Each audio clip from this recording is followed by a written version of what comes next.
Alors, nous allons regarder un petit peu le fonctionnement des interlocuteurs. Donc, toute la partie action a été modifiée.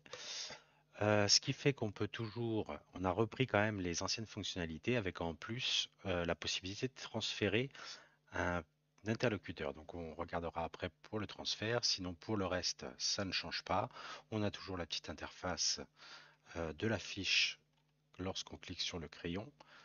On a toujours les flux avec éventuellement des transferts s'il y a une donnée de transfert. Ça, c'est nouveau.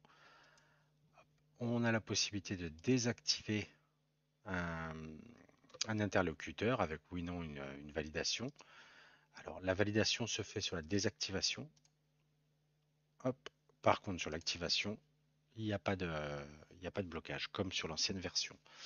Ici, nous voyons que nous n'avons pas la possibilité de supprimer l'interlocuteur parce que il est lié soit à un transfert, donc c'est ce qui est écrit, soit à des dossiers, soit un commentaire, soit des courriers, soit des tâches ou des rendez-vous, comme sur les anciens systèmes. Là, ce qu'on va faire, on va prendre un interlocuteur donc de HSBC Gambetta qu'on voit là-dessus et on va le transférer vers Mélier Micha Résistance. Donc, je prends au hasard Mulatier. Hop, là, on voit qu'on a bien la possibilité de supprimer du coup, hein, comme avant. Les règles sont respectées comme dans l'ancien système. Donc le transfert, comment ça se présente? Je clique, j'ai une ouverture de modal avec la possibilité de chercher le prescripteur vers lequel je veux transférer, avec les différents critères. Donc si c'est une agence, on a la possibilité de mettre plusieurs critères. Voilà. Ici, donc, nous n'avons plus que les avocats et autres. Hop. Donc je reviens parce que je ne sais pas quel est le type. D'ailleurs, on va le regarder. Ici, c'est un syndic de copropriété. Donc, hop, syndic de copropriété qui est ici. Donc, je fais mon filtre. Donc ici, on voit que ça limite le total des infos. On va faire une recherche aussi sur l'enseigne, comme ça on ne perd pas de temps. Résistance. Donc je vais taper ici résistance.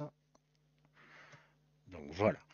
Je fais le transfert, enfin en tout cas je fais la demande, je sélectionne, hop, petite fenêtre de confirmation. Voulez-vous vraiment transférer l'interlocuteur? Ou alors si je mets non, le transfert ne se fait pas. Et si je mets oui, transfert en cours, hop, voilà. Donc il est passé en inactif, parce qu'à partir du moment où le transfert, on estime qu'il est désactivé sur ce prescripteur-là. Et sur le prescripteur cible, on va regarder un petit peu ce que ça donne, on va recharger. Il se retrouve bien présent ici. Voilà, avec la possibilité de le supprimer vu qu'il n'est pas associé directement au transfert. Alors le système du transfert ici, c'est est-ce que il a un enfant transfert? Est-ce qu'il a été, il a subi une demande de transfert vers une autre agence? Par contre, celui qui a été transféré, lui, peut quand même être supprimé. C'est pour éviter de casser le chaînage. Voilà. Donc ensuite, on va regarder ici dans les flux, on voit que cet interlocuteur est aussi dans Gambetta. Donc effectivement, vu qu'il a subi le transfert depuis Gambetta, et on a la possibilité, si on clique ici, d'aller basculer vers la fiche prescripteur.